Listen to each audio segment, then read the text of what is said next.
उद्या सगळ्यांनी निबंध लिहून आणायचा. आणणार ना सगळे?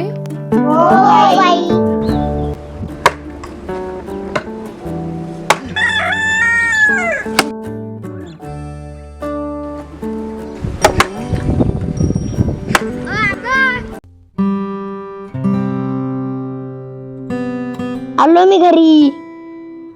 आला का माझा वाघ?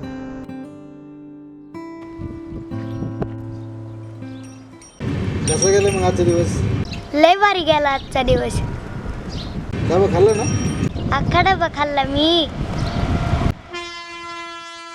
मग बाळा कसं झालं होतं कारलं? लय भारी झालं होतं आबा खाल्लं. अरे वा, पोरांना पण लय आवडलं. अरे वा. जा गप्प ठेवा, तोंडात बघून घ्या. मग तुला चहा करतो एकदम कडक.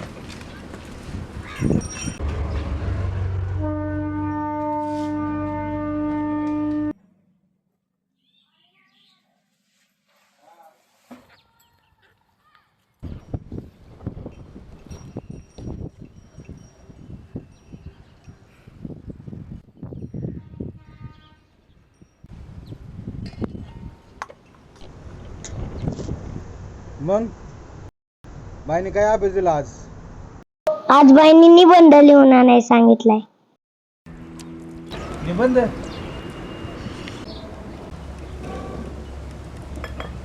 आणि कोणत्या विषयावर? माझी आई.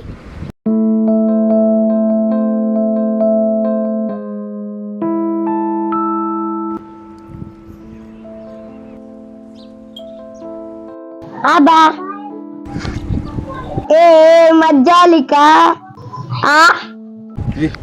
आगाव.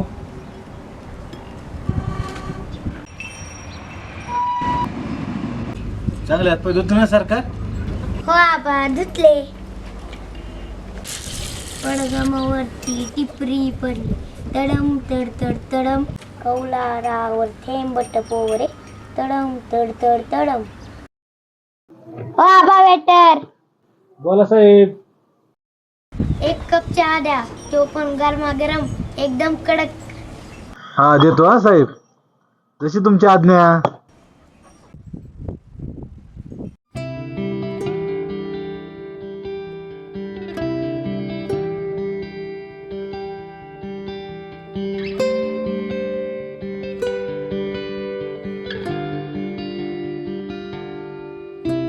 घ्या सरकार चहा.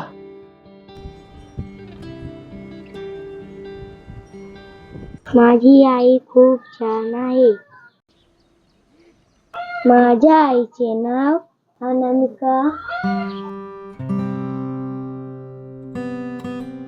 आबा तुम्ही रडताय का? नाही रे बाळा, डोळ्यात दूर गेला ना, त्यामुळे डोळ्यात जरा पाणी आलं. मस्त बटाट्याची भाजी करतो, खरं ना सरकार? काही बनवा, मला तुमच्या हातचं सगळं आवडतं. मी लहान होतो ना तेव्हाच आई माझ्याजवळ होती. जेव्हा मी आबांना विचारतो आबा आई कुठे गेली हो, तेव्हा आबा म्हणतात माझ्या वागा आई बाहेर देशात कामानिमित्त गेली. मग मला आईच्या आठवणीने रडू आलं की आबा मला रडूच देत नाही, म्हणतात रडायचं नाही. आईला त्याचा वाघ रडताना कधीच आवडत नाही. आबांच्या मांडीवर झोपलो की वाटतं आईच्या खुशीतच झोपलोय. माझे आबा माझ्या आईसारखीच काळजी घेतात. लव यू आबा. आई तू लवकर ये आता, आबांना सगळं काम करावं लागते.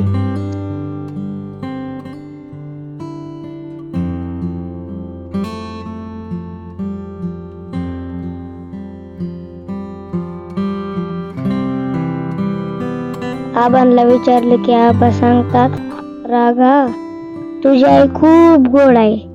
इथं होती तेव्हा तुझी खूप काळजी घ्यायची, खुशीत घेऊन झोपायची, म्हणायची माझ्या काळजाचा तुकडा आहे माझं बाळ.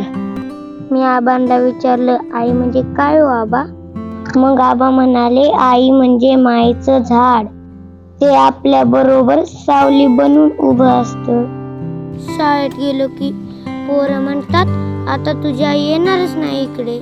म्हणून आई इकडे आली की मी तिला शाळेत घेऊन येणार आणि सगळ्या पोरांना माझ्या आईची ओळख करून देणार. ही आई माझी आई. अनामिका आबा देशमुख.